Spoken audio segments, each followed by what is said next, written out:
Stop letting toxic women control your life.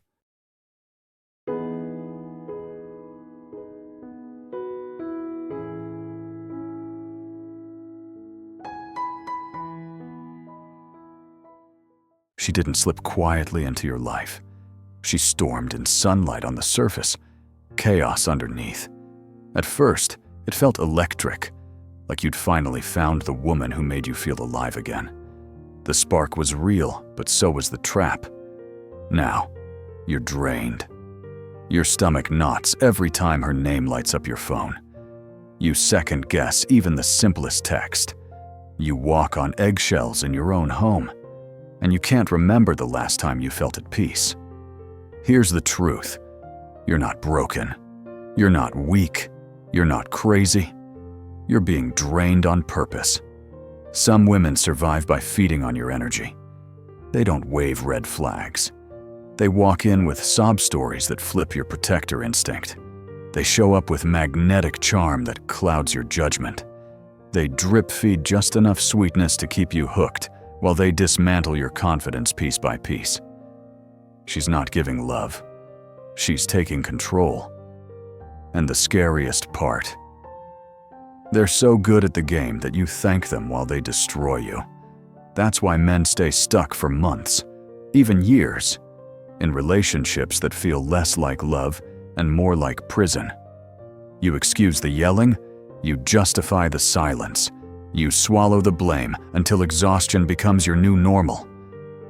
One morning you wake up, staring at the mirror, and whisper, "How the hell did I end up here?" She doesn't love who you are. She loves the control she has. But this isn't just about her. It's about how she's trained you. She knows every button to press. She knows how to twist your strengths into weapons against you. She thrives in chaos, and every ounce of your pain makes her stronger. The good news, you don't have to play her game anymore. You don't have to stay trapped. There is a way to cut the strings. There is a way to reclaim your power. Choose peace over chaos. Choose power over pity. Choose yourself. So let's break it down. Let's pull back the curtain on what toxic really means and how you stop letting it run your life. She never shows up looking dangerous. She doesn't come waving a warning flag. She arrives looking like everything you thought you wanted. At first, she feels like home. She makes you believe you've finally found the one who sees you, who wants you, who makes you feel alive again. But here's the twist. Sweetness always hides poison. The same woman who floods you with affection on Monday turns cold by Tuesday. The same lips that whisper, "You're the best thing that's ever happened to me," accuse you by Thursday of being the reason she's broken. By the end of the week, you're dizzy, questioning your memory, asking yourself what crime you committed this time. Confusion isn't an accident, it's the plan. Toxic women don't scream constantly. They're not cartoon villains. If they were, you'd leave. Instead, they master the push-pull. Warmth, then silence. Praise, then criticism. Love, then withdrawal. They feed you just enough to keep you hooked, then starve you until you beg for more. It's not random. It's engineered. It's the emotional version of a slot machine. Sometimes you win. Most times you lose. But you keep pulling the lever because you're addicted to the rush. She's not loving you. She's training you. And while you're chasing that next high, she's rewriting the script. Every fight your fault. Every invasion of privacy. Somehow your problem. She screams at you for an hour, and suddenly you provoked her. She combs through your phone at night, and somehow you made her insecure. She vanishes for hours, and when you ask, you're the controlling one. She doesn't rewrite the story because it's true. She rewrites it so you doubt yourself. Watch how she flips your strengths against you. Your kindness, proof you're weak. Your ambition, a threat she has to cut down. Your friendships, enemies she has to destroy. Even your family becomes a danger because they see through her mask. Piece by piece, she strips away everything that keeps you grounded until the only voice left is hers. The chaos isn't a side effect, it's her oxygen. When life is calm, she stirs drama. When you're happy, she finds a problem. When you're focused, she invents a crisis that demands your attention. She doesn't just feed on chaos, she depends on it. And your body knows it before your mind admits it. The exhaustion in your bones, the heaviness in your chest, the sleepless nights. These aren't random. They're alarms. You're not just tired, you're being drained by design. The first step to freedom is recognition. Stop calling it love. Start calling it what it really is. Here's the trap most men never see until it's too late. By the time you feel something is wrong, she's already trained you to believe that boundaries are cruel. She convinces you that saying no makes you selfish, that protecting your peace makes you cold, that demanding respect proves you don't really love her. She doesn't just fight your limits, she rewrites them. Every time you try to hold your ground, she launches the same weapons: tears, accusations, threats of abandonment. She knows which buttons to press, and she presses them until you fold. This isn't random chaos. This is programming. Think about it. You tell her you won't be yelled at, and suddenly you're accused of being controlling. You ask for space, and she twists it into proof you don't care. You set a basic line of respect, and suddenly you're the cruel one who doesn't understand her trauma. Eventually, you stop trying. Not because you don't want boundaries, but because the cost of enforcing them feels nuclear. You're not avoiding conflict. You're avoiding the fallout she designed. And here's the truth she'll never admit. Boundaries aren't requests. They aren't negotiations. They're not something you beg her to honor. Boundaries are statements of fact.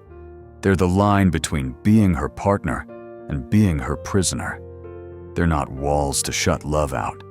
They're gates that only let the right kind in. A boundary isn't a question. It's a declaration. The shift happens the moment you stop asking for permission. You don't say, "Please stop yelling." You say, "I won't continue this conversation while you're yelling."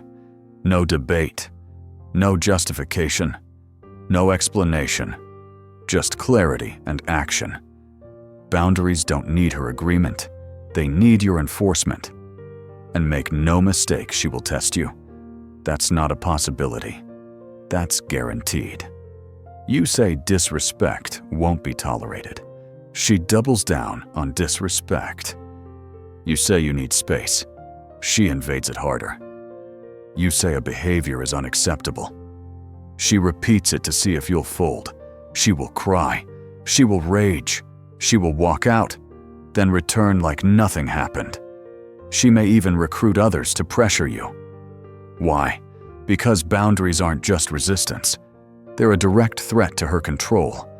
Every enforced boundary is a piece of her power dying. And here's what you must understand. A toxic woman cannot survive if you hold the line. She only thrives when you're boundaryless, when she can drain your time, your energy, your sanity. Boundaries are not cruelty. They're medicine. They're not punishment. They're protection. They're not about controlling her. They're about controlling what you allow into your life. Stop asking. Start enforcing. Boundaries aren't mean. They're survival. The moment you draw the line, the game changes. She can't stand a man who enforces his limits. So what does she do? She escalates. She fires off the vague, poisonous text. "We need to talk about what you did." No details, no context, just enough to hijack your brain. And it works. Your chest tightens. Your thoughts spiral. Before long, you're drafting apologies for crimes you didn't even commit. Across town, She's smiling because she owns your headspace for the next 8 hours. That's not love. That's emotional fishing. And you've been hooked every time. This is her real superpower. She doesn't want resolution. She doesn't want peace. Peace starves her. What she craves is reaction, your anger, your confusion, your desperate need to fix things. Toxic women are reaction farmers. They plant chaos and harvest your emotions like crops. And once you see the pattern, you start to spot the moves.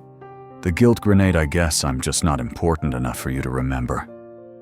The blame boomerang. I wouldn't have checked your phone if you didn't make me insecure. The triangulation trick. Even your friend agrees you're being unreasonable. And if all else fails, the silent treatment. Total radio silence until you're pacing the floor, begging for even toxic scraps of attention. Every silence is bait. Every argument is a setup. Every tear is a weapon. She knows your triggers like a safecracker knows the tumblers of a lock. Mention another woman, and you'll bend over backward to prove your innocence. Withdraw affection, and you'll chase harder. Cry about her tragic past, and you'll rush to rescue her. Threaten to leave, and you'll beg her to stay. Don't confuse this with emotion, it's weaponry. She's not crying because she's broken. She's crying because she knows it makes you fold. She's not yelling because she lost control. She's yelling because it keeps you under control. And here's the truth. She never wants you to learn the only way to win is not to play. Stop feeding the storm. Stop handing over your emotional fuel. Neutrality is her kryptonite. So when she sends the bait text, you respond calmly. Sure, we'll talk when I get home. And then you go live your day. When she yells, you say, we'll discuss this when you're calm, and walk away. When she guilt trips you, you don't explain yourself. You simply say, I'm sorry you feel that way, and move on. Every calm response starves her addiction. This isn't coldness, it's strategy. She throws grenades, and you answer like you're talking about the weather. She manufactures drama, and you treat it like a rerun you've already seen 100 times. She pushes your buttons, but you've unplugged the control panel. At first, she'll push harder, louder, meaner. But once you refuse to play, something changes. The mask starts to slip, and for the first time, she's forced to face what she really is. Detach from the game. Don't give her fuel. The moment you stop reacting, you start winning. The mask slips the moment you stop reacting. Suddenly, she's not just frustrated, she's terrified. Because without your emotional fuel, her entire system begins to collapse. So she pushes harder. She cries louder. She rages longer. She throws every weapon she has, desperate to drag you back into the storm. She doesn't need love. She needs control. Take that away, and she crumbles. This is the truth most men avoid. You can't save her. You can't love her into healing.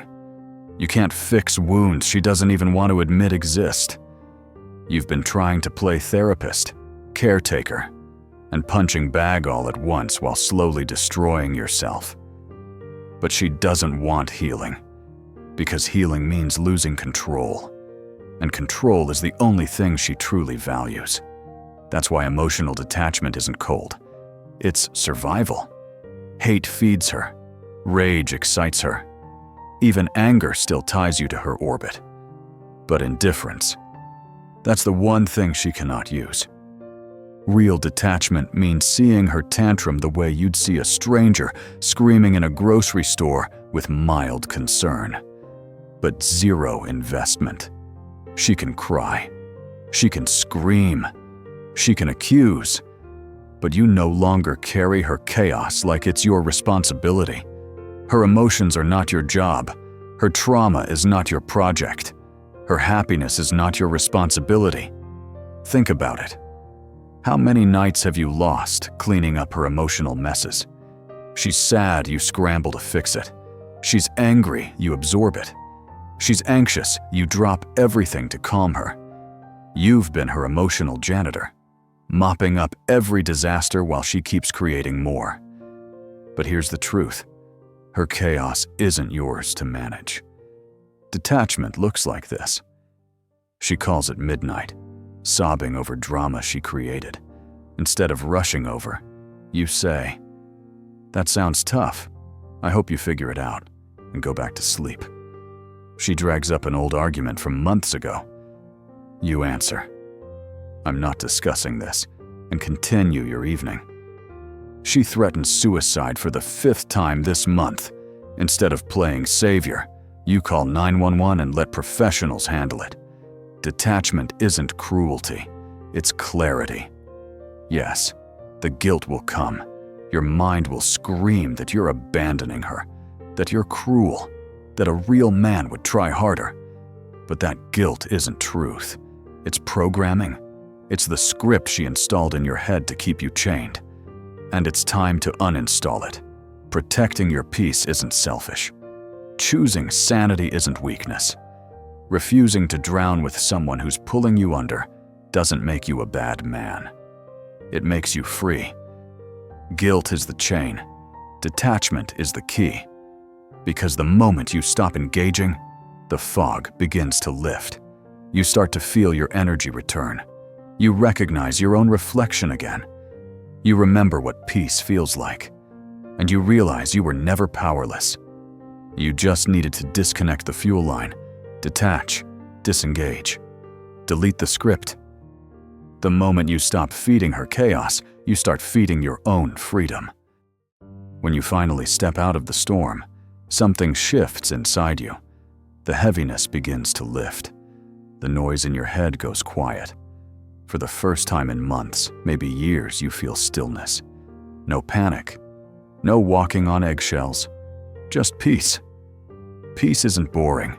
Peace is power. Energy comes back. Focus comes back. You realize how much of yourself you lost playing janitor to her emotions. And as the fog clears, another temptation sneaks in. Revenge. You picture telling her off, exposing her lies, making her feel the pain she dumped on you. And in your mind, it feels good. But here's the truth, you don't need revenge to heal. You don't need her apology. You don't need her confession. You don't need her to understand. Every second you wait for justice is another second she still owns you. Revenge keeps you tied. Indifference sets you free. The real power move isn't burning her down. It's walking away whole. Because the opposite of love isn't hate. It isn't anger. It isn't bitterness. The opposite of love is indifference. Hate still ties you to her orbit. Anger still keeps you spinning around her gravity. But indifference that breaks the chain completely. And this is why closure doesn't come from her. She'll never give it. She'll never take responsibility. She'll never say the words your heart aches for. Waiting for her to hand you closure is like waiting for shadows to catch the sun. It will never happen. Real closure is self-made. It's the moment you decide some people are broken in ways you can't fix.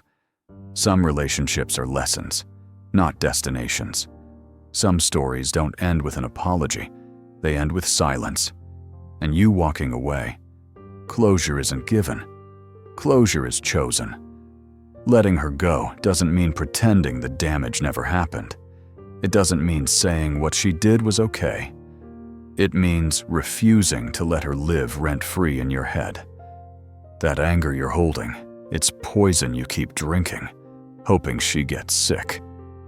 That bitterness, it's a prison where you're both the guard and the inmate. Letting go doesn't free her, it frees you. So what does letting go sound like? It's simple. I hope you figure out whatever made you this way, but it won't be at my expense anymore.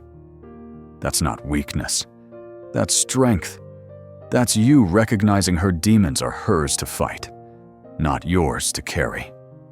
Her pain might explain her actions, but it will never excuse them. And the only compassion left is to walk away. Letting go isn't about her, it's about you. You're not abandoning her. You're ending the toxic dance that's been killing you both. You're not giving up. You're choosing peace. You're not losing. You're finally winning the only game that matters, the game where you choose yourself. Stop waiting for closure. Create it. Stop waiting for her to change. Change you. The game ends the moment you choose peace over chaos. Here's the question most men never want to face. Why did you stay? Not why she lied. Not why she manipulated. Not why she dangled promises she never kept. Why did you stay? Because until you answer that honestly, the cycle will repeat. Different woman, different face, same poison. She was toxic. Yes, but you tolerated it. The truth is simple. Something inside you allowed it. Maybe you mistook chaos for passion. Maybe the highs and lows felt more alive than steady peace. Maybe you confused intensity with love. Or maybe deep down you were addicted to the drama too. You'll never admit it out loud. But when she broke down, at least you felt needed. When she created crisis, at least you had a purpose. You became the firefighter who secretly needed flames to feel valuable. And she was the arsonist, lighting match after match. Look at your history. This isn't the first toxic relationship you've been in, is it? Think back. The girl in college who threatened to hurt herself every time you tried to walk away. The one who cheated, but somehow made you feel guilty. The one who isolated you from your friends. Different faces. Same story. You weren't just unlucky. You were drawn to dysfunction because it mirrored something unhealed in you. Your patterns aren't accidents. They're mirrors. This is where the real work begins. Your triggers are your teachers if you're brave enough to study them. When she compared you to other men, why did it cut so deep? Because you already feared you weren't enough. When she withheld affection, why did you chase harder? Because somewhere in your childhood, you learned love had to be earned. When she cried to manipulate you, why did you fold? Because you were taught her emotions were your responsibility to fix. The wound inside you is the doorway she walked through. This is what radical self-awareness looks like. Admitting she was toxic, yes. Admitting she manipulated you, yes. But also admitting you signed up for the ride. You saw the red flags and called them passion. You felt the disrespect and labeled it love. You knew the truth, but you chose her validation over your own intuition. This isn't about blaming yourself. It's about owning your part. Because you cannot change what you refuse to acknowledge. And deep down, your body always knew. That gut feeling when she lied, that was your truth. That knot in your stomach when she crossed the line, that was your wisdom. That exhaustion after every fight, that was your body begging you to leave. You always knew. You just silenced yourself, because chasing her was easier than facing yourself. You weren't just a victim. You were a participant. Now the mirror is in front of you. You can smash it and repeat the same cycle. Or you can finally look and break free. Stop chasing chaos. Study your patterns. Heal the wound inside, or the poison will keep finding you. So what comes after the mirror self-knowledge? Not the shallow kind. Not the I like sports, I like whiskey, I like road trips kind of knowledge. I'm talking about the kind that cuts down to the bone, the kind that makes you impossible to manipulate, the kind that makes you untouchable. Self-knowledge is armor. Without it, you're walking into battle naked.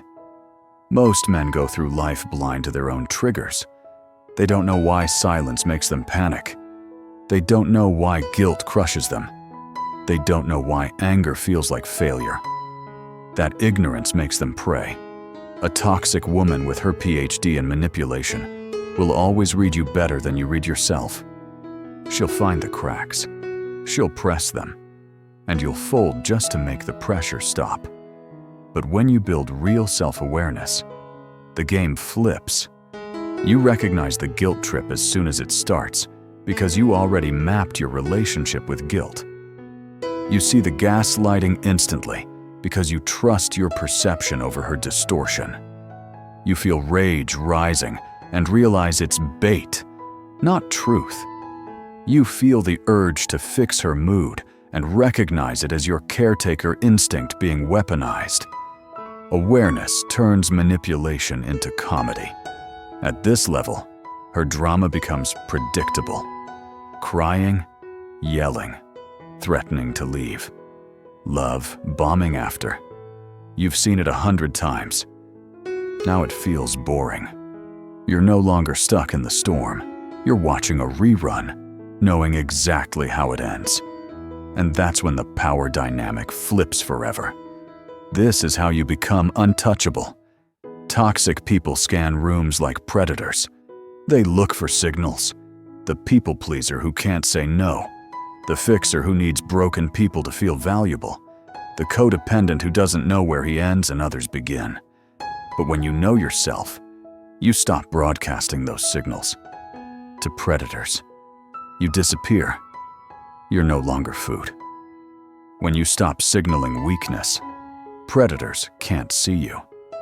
And this is where your life transforms. Your well-being becomes non-negotiable. Not out of selfishness, but out of survival. You realize if you don't guard your energy, you'll have nothing left for the people who matter. If you don't protect your peace, you'll have nothing to give the world. If you don't prioritize your mental health, you'll collapse under the weight of everyone else's chaos. Self-care isn't selfish. It's the foundation of everything. And when that shift happens, the game ends. She can cry, but your peace matters more than her tears. She can rage, but your mental health matters more than her tantrums. She can threaten to leave, but your self-respect matters more than her presence. That's the moment she realizes her power is gone. The day you choose peace over chaos is the day you become ungovernable. Know yourself. Trust yourself. Protect yourself. Because the man who masters himself cannot be controlled by anyone else. And that's the man you were always meant to be.